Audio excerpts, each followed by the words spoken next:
Now, hizi ndio signs tano ukianza kuingisha pesa ama ukianza kutajirika. Utazijua namna gani? Especially sign number 5, it's usually the common one, okay? And by the way, huwa na post a video each and every day. Kama haungependa kumiss any of my good videos, make sure that you take 1 second na ni free. Hapo hivyo chini on your right there is a button kameandikwa subscribe. It is in black. Hit that magical button and make sure you like this video. And with only doing that, YouTube itakunotify whenever I upload a new good video. So let's get into the business, all right? Sign ya kwanza, unapatanga wewe unaanza kupandikwa majina kama like you're stingy, you're selfish na vitu kama hizo, uko mean na vitu kama hizo. You know why? Kwa sababu umeanza incorporate budgeting with your money or in your money. Meaning if somebody shows up and tell you, hey, you know what bro, I'm assistant, nisaidia na 2,000, 5,000 ama 10,000 ama whichever the amount of money. You tell them, hey, you know what, as of now, I cannot be able to do so. Maybe perhaps check on me next week, or no, I can't. Like, you there, you speak my mind with no apologies, na vitu kama hizo. The point is this, like, umeanza incorporate the budgeting in your money.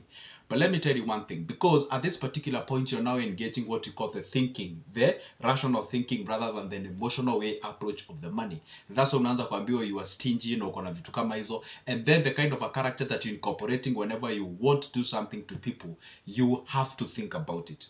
Remember one thing, sijasema you become stingy ama sijasema usisaidia watu. No, that's not the point. The point is this, before you make or before you take that action ya kusaidia mtu, you've already calculated and actually know one thing. There is a certain amount of money you've set aside for such kind of an occasion. Na if utasaidia watu, you already accommodated that budget with you. Especially say maybe you have family members who you know regularly shows up to your place and then they ask you for some money, na unajua vizuri kabisa lazima watakuja. So you've already accommodated them in your budget. So if something good or overstretches goes beyond your budget, you have to alert them and tell them, hey, you know what, I'm having something that inaendelea saizi, so for now siwezi nikakusaidia, ama for now naweza fanya hivi, ama what I can advise you to do, then check on me tomorrow ama check on me next week. That is the only way or the only time naweza nikakusaidia, so that at least upate kusaidika kutoka kwangu. That's the way you go about it. Sign number 2, you realize that you're very lonely. Yes, you have a lot of people who surround you. You have a lot of people who you accompany with. You have a lot of people whom you hang around with, or something of sort.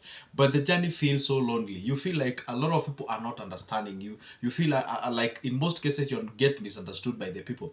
You know why? The journey to success inakuanga very lonely. It's all about you. And they always say the best dream at all the occasion at the beginning usually have one dreamer, and that's only you. When you realize a lot of people don't understand you, unless you're crazy, unless you're behaving out of ordinary, right? But one thing that you're supposed to understand, journey to success unakuanga very lonely. It's about you, wewe kungangana na everything in every situation that you can be able to do, so that you grow yourself to the next point. So una feel that loneliness, una feel like it's like a lot of people don't understand you, una feel like a lot of people are with you because they want to benefit from you. You kind of actually be a little bit skeptical on how people approach you and such kind of a thing. You can be able to differentiate different emotions and different things and the way they approach you, so that at least you know whether they come to you genuinely or they're just people who are there to get something from you. So one thing you're supposed to understand is this: it is very lonely, and that is okay. Don't feel depressed or stressed. That is the journey to successful, and that's how it behaves. All right, all what I can tell you is this: flock yourself with people who you're on the same mission as you, so that at least you can propagate that energy and also grow yourself to the next level. But one thing I will tell you with this is that at all the occasion, always trust your guts. Trust that instinct that comes inside of you. And let me tell you one secret about this life: never ever ever ever trust anybody with your secrets. It's always good to hold them dear, so that at least you don't get manipulated. Because when an individual identifies a loophole and they can be able to poke your emotions, poke your what we call that the specific area that usually get your cash, then get or count yourself out of the game. All right.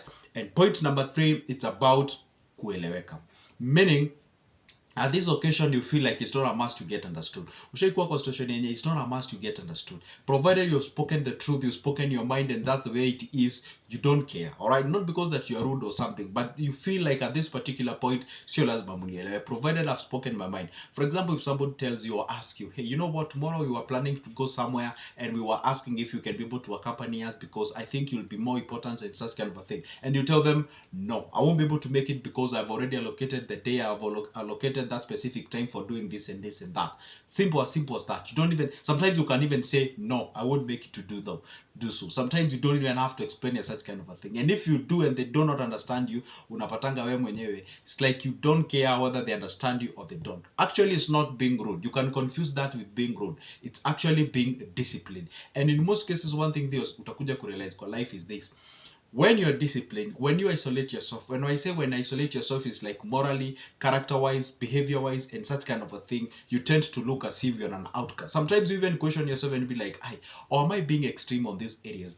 No, you are not. The fact remains that majority of people, over 85% of humanity on earth, irrespective of the country, irrespective of the race, gender, or whatever the thing, they tend to be average. And that's the reality of life, and that's how according to the nature, that's how it should be. So the moment you isolate yourself, the moment you stand out from the crowd, the way you articulate things, the venye unafikiria, venye unafanya vitu zako, you tend to look as if you are out of ordinary, because a lot of people tend to, have you ever seen this commonality na kwanga na watu? There's something that is expected of you. If you reach a certain time in terms of age, there is this what is expected of you. If there's, there is that norm thing, kind of a thing that people toy into or with. When you isolate yourself, and of course within the morals, custom that guides you, or whatever the thing, then that means that you're actually becoming awake, and then you're seeing things differently compared to the rest of the people. So the point is this: si lazima ueleweke, and that does not mean you're rude. You're being factual, you're being yourself.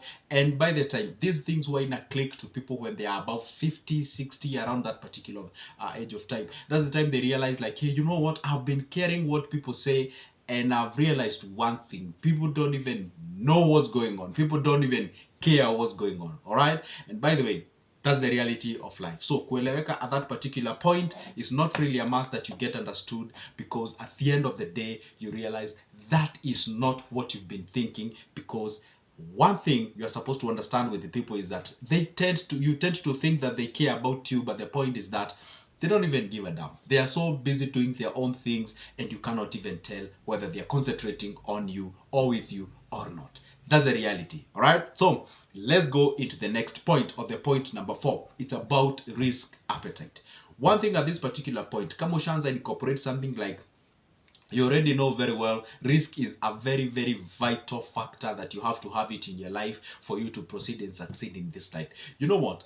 This issue of playing safe in life, like you want everything to be 100% assured to you before you execute it, and that what betrays people back to in their comfort zones. They don't even make a difference. They don't even make a stride. They don't do nothing about their life, because that is the worst thing that can ever happen in your life. One thing I know, most of the people, they were never shared this information when they were growing up, so unapatanga inakuanga hard for them. So kitu ambacho naweza kuambia ni hivi: you have to incorporate a risk appetite. Hiyo inamaanisha lazima kuwe na aspect fulani ka risk ndani yako, meaning you have to understand one thing. For you to get some money, of course you have to use some money, or you have to use some brains at the beginning, so that you get some cash. Now you invest that cash, and then you grow yourself to the next level. But if, let's say, you have 100 G's with you, you want to hold it dear, you want to have all the factors, all the confluences, they tell you like everything now it's okay, you can now go ahead and execute that idea.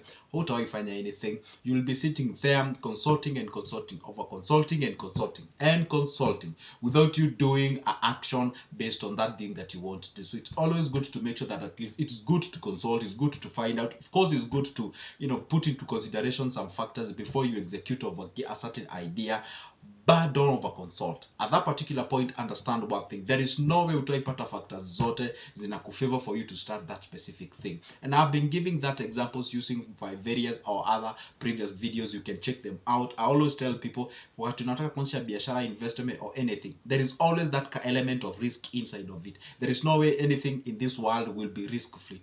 Even your life right now as you speak, there's no way you can assure me by tomorrow morning that you'll be okay and everything will be good with you. There's nothing like that. So the point is this: if you've already understood that in your life, you've already incorporated that in your life, that you know one thing, there is that element of riskiness in life, then I'm telling you, you having yourself at that incorporation or that understanding that life on its own, you're heading to the right direction, and you are getting yourself rich, ama unatajirika, ama unapata blessings. Depends on how you view that specific thing. And you know what? Before I share the last one, the 5th one, and this is the most important one, perhaps is what you've been waiting for. Guess what?